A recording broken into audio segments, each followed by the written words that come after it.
The 10th season of Consider This is brought to you in part by Blooms in Omaha, featuring floral arrangements and gifts. And by From the Top, a national program showcasing the musical talents of young people. From the Top can be heard on KVNO Classical 90.7 each Saturday at 6 p.m.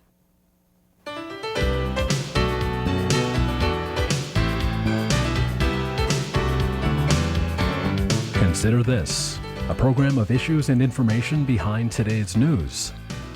Once again, from the campus of the University of Nebraska at Omaha, here is your host, Andrea McMaster. Hello, everyone, and thank you for joining us for this edition of Consider This. I'm Andrea McMaster. When you go to the grocery store, it's hard to know where your vegetables come from or how they were grown. But not everyone purchases their produce, their beef, their eggs from a grocery store. More and more people are buying directly from farmers, from local farmers. It's called community-supported agriculture, and that's the focus of this week's Consider This. In 1990, the number of community-supported agricultures in the country was estimated at 50. It has since grown to over 1,000. We have three guests that I want to introduce you to today. We'll begin with Joan Benjamin, who is with a USDA program, Sustainable Agricultural Research and Education Program, which is commonly referred to as SARE, and that's probably how we'll say it a lot during this program. So glad to have you with us today. Good to be here. And also Everett Lundquist from the Common Goods Farms, and Everett, that's located near Raymond, Nebraska. Yes, it is. It's about 14 miles north and west of Lincoln. Okay. And also a farm near Raymond, Nebraska, we have Krista Dittman, who's with the Branch to Oak Farm. And we're so glad to have both of you here to hear your personal stories of what you've been doing with the SARE program as well. Joan, though, we have to start here in getting some of the background of what is SARE. I'll say this again, Sustainable Agricultural Research and Education Program, a USDA-funded program. Tell us a little bit about what it is. All right, SARE is a national program. It's divided into 4 regions across the country, and what SARE does is give out competitive grants, and the idea behind that is to generate practical information about sustainable agriculture and then get that out to farmers and ranchers across the country. And this is a region that you help oversee, right? It's not just the state of Nebraska. Right. We have 12 states in our region, and Nebraska is one of those. Okay. Well, tell us a little bit about the purpose of SARE and your support that you give to farmers. All right. The purpose of SARE is to try and strengthen rural communities, to increase the profitability of farmers and ranchers, and to improve the environment. And all that is done through these competitive grant programs and through outreach. So it's actually farmers and ranchers, researchers, students and others who can use the grants to try and get this information using their own ideas. So farmers and ranchers, for instance, can use one of our grants to try and test an idea on their own farm that will help them be more sustainable and help others be more sustainable as well. Okay, so give us an idea of some of the projects that are funded through the program. All right, there's a wide variety of projects, and what we're looking for in them, they all have to have these 3 parts where they're good for the environment, they are profitable, and they're good for the community. So we might have someone a lot of them are looking at things like reducing their use of chemical fertilizers and pesticides. So maybe we have a group of farmers that gets together and they want to look at how they can select sheep that don't need, that have parasite resistance, so they wouldn't need so many of the chemical pesticides for worming, for instance. Or we've had a lot of grants on management intensive grazing, which is a system of grazing that is good for the environment, good for the animals, where you divide a pasture up into smaller paddocks and move the animals every day or every few days to fresh grass. So in the process, they naturally spread their manure, which fertilizes the pasture. There's fewer problems with weeds, there's fewer problems with insects because they're always on fresh grass. So, just a lot of benefits to different techniques people use. But a big piece of sustainable agriculture is that it's tailored for each individual farm. So everybody looks at what works best for them. But there's a lot of different techniques people use in common, but they're trying to adjust it to their own operation. And farmers who fit this category then apply for grants. $6,000 and up, is that right? Right. We have 2 types of grants, and it's actually open to all farmers in our region. And it doesn't matter what size they are, what age they are. It's open to any farmer who wants to work on these sustainable agriculture practices. And we have $6,000 grant is the limit for individual farmers. They can apply for grants of up to $6,000. If a group of 3 or more farmers from different, or ranchers from different operations gets together and wants to work on a project, they can ask for up to $18,000. Okay. And your goal is to continue seeing more and more farmers wanting to become sustainable. Right. Right, and so we get a variety of farmers who are applying. They could be farmers who are just starting to use sustainable techniques, or they might be some who are already using a lot of sustainable techniques and just want to increase it or try some different changes, maybe different marketing practices where they would market directly to consumers, something that would help their profitability, or they might be doing things that would improve the environment on their farm and in their community, or they could also be doing things that are just good socially responsible things for their community. Okay. Maybe increasing employment, for instance. And this program is really growing. And why do you think that is? Do you think that's because nationally, well, even worldwide, we're becoming more aware of what goes into our food, more aware of the organic and few pesticides in our food and not wanting that, or hormone-free food? Or why do you think it is that this program is growing? I think that's a part of it. People are becoming more aware of where their food is coming from, or wanting to know where their food is coming from. They like making connections directly with farmers so that they can really know how is their food raised, where is it coming from. They're increasingly concerned with nutrition. So all of those things are coming together and increasing interest for people, not only from farmers and ranchers and researchers and others, but also from consumers who really have a strong interest. I think that's driving a lot of it. They really want to know more about their food. Do you think that as a whole, as a nation, maybe even just as a state in Nebraska, that we are being socially responsible with how our farms are today?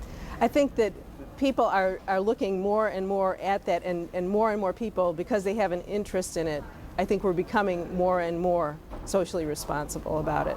And so we're seeing this increasing interest, we're seeing increasing interest in our grants, and I think that it's something of a continuum where people are wanting to become more sustainable, so they keep looking at different practices they can add to their farms to make it work better.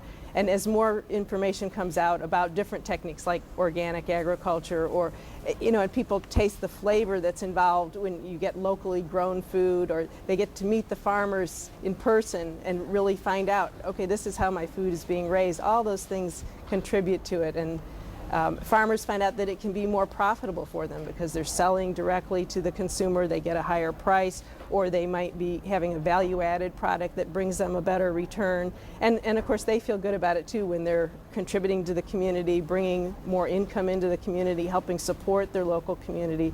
So for all those reasons, I think we're headed more and more in that direction. Mm-hmm. Well, the word that I threw out here at the beginning, community-supported agriculture, or CSA, it's kind of summed up as share the bounty, or share the risk, and it really engages the farmer and the consumer into that relationship where that individual or the consumer becomes a shareholder, and then will be that directly purchasing produce or whatnot from that farmer.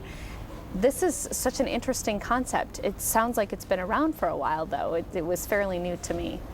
Well, it is an interesting concept that is growing, and it's something that, because there is this need, I think people, as they've gotten further and further away from their food system, they just have this desire to get closer to it again, find out where their food's coming from. And community-supported agriculture is one of the best ways to do that, because you can actually meet the farmer on a regular basis, and you help share the risk, just like you said, where you're actually putting some money up front to help support the farmer and get them started in that season's growth.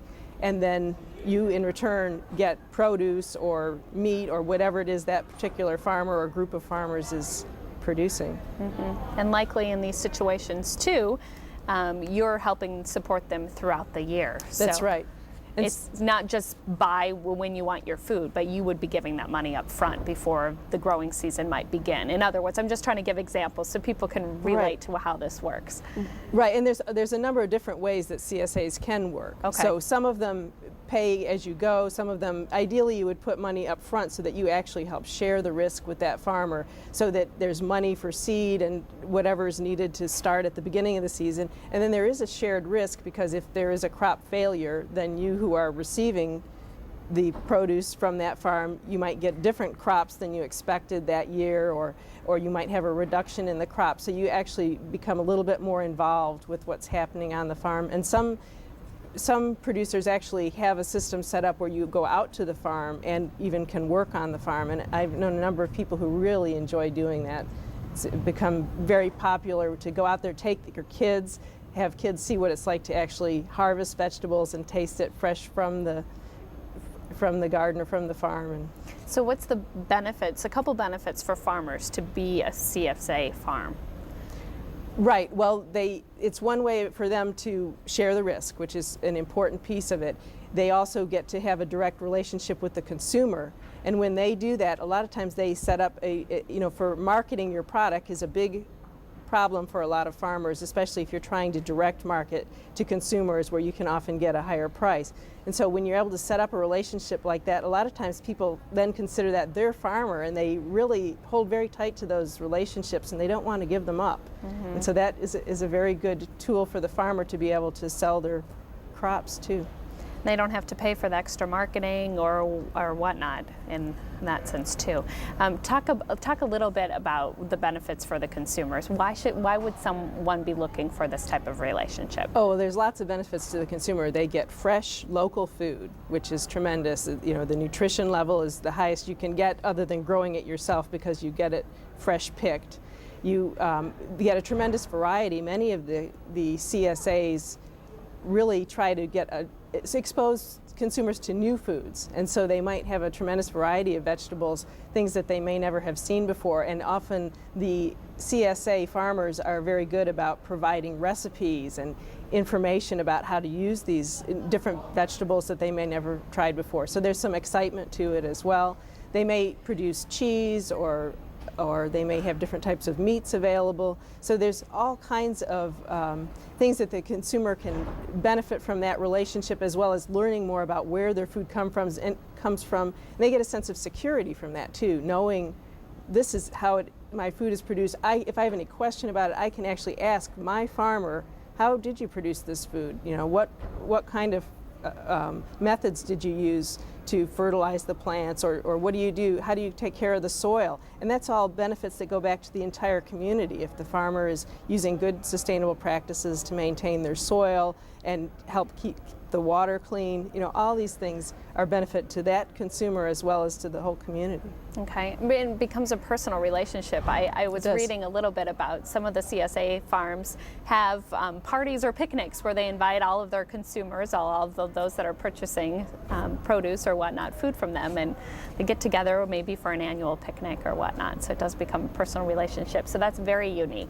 Okay, it's time to introduce our farmers here again and get them talking a little bit about what they're involved with. So Everett, you're with Common Goods Farms, and it's run by your family, right? You mentioned near Raymond, Nebraska. What do you grow on your farm, and how did you get started with the SARE concept, Sustainable Agricultural Concept? Well, we a lot of times I say what we don't grow is we don't grow asparagus, sweet corn, and artichokes. Because you grow so much more. Otherwise, we grow 45 different kinds of vegetables, about 14 different herbs. The season gets divided up into different kind of windows of time. Starts out with early spring crops, things like lettuce and radishes, scallions. Move into broccoli, cabbage, and then we get into stuff like zucchini and what else? Carrots and potatoes and onions, and then you kind of move into more of a fall time where you get winter squash and more potatoes, leeks, more onions and garlic, and things that store well, root crops. Is this a full-time job for you? I would say more than full-time, yeah. It's around the clock to make all of this work. Yeah. So do you have local consumers then buying from you? Oh yeah. All of our, I'd say all of our produce is probably consumed within 50 miles of the farm. Okay. And do you seek out farmers markets, or do you have actual people coming out to your farm and buying the produce there, or how do you sell your produce? It's mainly through the community-supported agriculture model, which people become a member of the farm at the beginning of the season, and then we commit to delivering vegetables throughout the season. Now, typically, like last year, we had a 22-week season. Started the end of May, goes to the end of October, and people pick one day a week, Monday or Thursday, and then we bring all the vegetables into Lincoln. There's a few people that get them on farm, but mostly it's at 2 drop sites in Lincoln, and people become what we call a member of the farm. And so 2 members have the drop sites at their houses. And then people come to those houses and pick up their vegetables once a week. And so for you, what was the reason that you wanted to get involved in this type of system? I think when I was going to college, I studied food largely in part because I didn't know anything about where my food came from. I grew up in a suburb. I thought it came from the refrigerator. Then when I really got older, I thought, oh, it comes from the supermarket. So there's kind of this vacuum that kind of pulled me along, and I wanted to learn everything I could about where food comes from. At some point in there, I just figured out that I was going to start growing food for people. And so farming has always been about raising food for me. I understand, that you can, raise crops for feed, for livestock, or corn for ethanol, or that type of thing. But for me, it's always been about food, going for people. And do you offer organic products from your farm, or no pesticide products? Okay, so talk a little bit about getting involved in that too, and the strong belief behind that. Well, we are a certified organic and certified biodynamic farm. I won't go into biodynamics a whole lot, but it's just kind of another step beyond organic a little bit. So what that means is that people are getting, obviously, food grown without synthetic fertilizers or pesticides. Once in a while, some bugs do get out of hand, and there are a few natural pesticides that we use, like extracts of flowers and that type of stuff. But I've always steered clear of the chemical approach. I was never comfortable with it.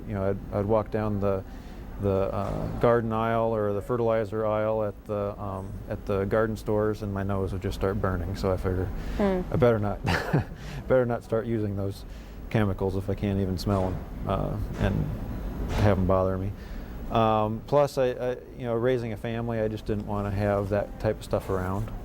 Worrying about kids getting into the pesticide shed, or just having a cabinet that would be very dangerous, or if I'm out applying that kind of stuff, I want my kids to be able to play with my boots if they want to without having to worry about what's on them, that kind of thing. And do you find that the people who buy from you really appreciate that? Is that one of the reasons, in other words, that they seek you out? Absolutely, yeah. We at the end of our growing season, we'll put together a survey for all the members, and then we get all the responses back. And one of the questions we ask is, why do you purchase from us, or why do you become a member? And almost always it's fresh produce, organic produce, supporting a small local business, supporting a family farm, that type of thing. Well, it sounds like you've made it work. So congratulations thus far. Krista, I want to hear a little bit about your farm too. It's the Branched Oak Farm is your name for your farm, also near Raymond, Nebraska, right? And so you farm on 230 acres. You have more than vegetables though on your farm that you sell to consumers, and well, vegetables actually and we herbs. don't do any vegetables. We are shareholders of Everett and Ruth's farm, and their box of vegetables has changed my life, and I really enjoy eating that way seasonally and knowing where my food comes from. But what we do on our farm is we have a dairy, and we invite people to come right to the farm, and they can purchase their products there. We also sell eggs, and we have, through a SARE grant that we applied for 3 years ago, with 2 other farms, we have started a cooperatively run dairy processing facility on our farm, so we can make cheese, and perhaps someday also butter and yogurt. Wow. So although we don't sell shares as Common Good Farm does, I feel that we are also community supported in that we sell our products directly to the consumer. And we know our customers and they know us. And I feel that we do this as a service to the food community that we want to belong to as well. And you have people, again, that seek you out for Exactly. specific reasons. Exactly. Talk a little bit about a couple of the important characteristics that you have listed on your website of what your farm is all about. Management intensive rotational grazing. So explain what that means. It sounds so technical. Well, it's a very simple concept based on how herds used to move through the plains, where as they would move through, they would graze very heavily, and then they would move on. And it would take quite some time before they would come back to visit that same place again. And through the course of time, the plants and animals developed a symbiosis that way. So in practicing that concept, we have our pasture divided up into smaller pastures called paddocks, and the cows are moved into a fresh paddock every day, every couple days, depending on the grass and the weather situations, and then not return to that paddock for 4 weeks, 5 weeks, depending on the weather situation. So the grass has time to grow again, and it helps control weeds. It's not overgrazing. The cows eat everything that's there, and they don't just pick out their favorites and let the things that they don't like to eat grow up and reseed. It's a nice way to work with the system and not try to control all parts of it. Is this unique? I mean, are a lot of farms working this way, or is this a unique concept that you grasp onto? I think more and more people are turning to it as they see the benefits of managing limited resources, whether it's water or grass or land base. But one thing it also does is it lets the animal eat grass that's in prime condition, or legumes or whatever the mix is, and then that translates. You've heard the phrase, you are what you eat. Well, the cow is what it eats, and the milk it produces, there's a direct correlation to what it eats. And so we provide grass-fed milk to consumers who are looking for that. And I think we provide an important choice for people to be able to find that product that they're interested in. So grass-based milk is higher in CLAs and omega-3s, fatty acids, and a lot of our customers tell me a lot of anecdotal stories about how much better they feel when they drink it, and I think some of that just might be knowing that they go out of their way to get it. It's something that they know the person who's responsible for producing it or harvesting the milk, and that they know they're part of a system that is not harming the environment, but they're getting good food that's clean for the environment, and it's produced in a fair way that we're getting paid a fair wage to produce it. So you've made this work. You've found it to be profitable for you. I think we are certainly on the way. Any business startup takes a lot of capital, blood, sweat, and tears, but I think that in the next few years we will certainly be economically sustainable. Well, you hear a lot now about no hormones in food. So I can see that this could be something that will continue to be a growing concept for you. People seeking out, people just like you, in your farm, just in what you're doing. Do you think that that's probably the case? I mean, why do you think that people are seeking out this type of milk, this type of cheese, homegrown products? Well, I think what we do is certainly consumer driven. We're following the market pull instead of trying to push a product. There are various reasons why people are looking for these products. It could be that they have a health problem that can't be solved somehow through conventional medicine. And so they decide to change their eating habits, and changing the way you eat is a really big thing to do. All of us who've tried to diet or anything know how hard that is. I think there are people who want to know where their food comes from, frankly. They want to have some assurance. Perhaps it's a fear move, I don't know. But I think some people just generally want to be able to make a choice. Realizing, now we only have a couple minutes left, but just realizing that this concept is just not as easy as going to the grocery store, though, for a lot of individuals. So those consumers are going to really have to seek out you and seek out good product. And that's the reason that they're doing it. But it's not easy. In other words, I'm saying that the consumer is going to have to be disciplined or know that they're going to have to spend extra time, and so you have to look for those individuals. So you in a way, you are having to market to those people and get the word out. And I know that's part of Joan's job. But that's a big challenge, I would think. We're so used to going to the grocery store or picking up milk at the gas station when we fill up with our gas tank. I think a lot of people who get involved, though, they find it very enjoyable and relaxing, whether they go out to the farm or they just go out and meet the farmer as they're picking up their food. And then there's other avenues like farmers markets and other places where you can also get fresh local food. But the people who do it, I think they really enjoy it. So it doesn't become something that's difficult so much as really another enjoyable part of the whole process of getting their food and finding out where it comes from. I think being part of a food community, then we know other shareholders, and so it's a way of sharing that effort, that extra effort of going out of your way to find that food, because you can share that work. Well, I want to throw out the web address here because we only have a couple of seconds left, but it's www.sare.org, and SARE, SARE.org. So you can get a hold of Joan through that website, get some more information on sustainable agricultural research, and we really appreciate all of you being here today and helping us educate us about this topic. So thank you so much, all three of you. And thank you everyone for joining us for this week's edition of Consider This. Consider This is an issues and information program produced by UNO Television.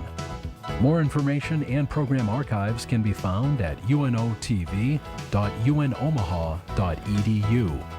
If you'd like to share your comments about this show, call UNO TV at 402-554-2516 during regular business hours. The 10th season of Consider This is brought to you in part by Blooms in Omaha, featuring floral arrangements and gifts. And by From the Top, a national program showcasing the musical talents of young people. From the Top can be heard on KVNO Classical 90.7 each Saturday at 6 p.m.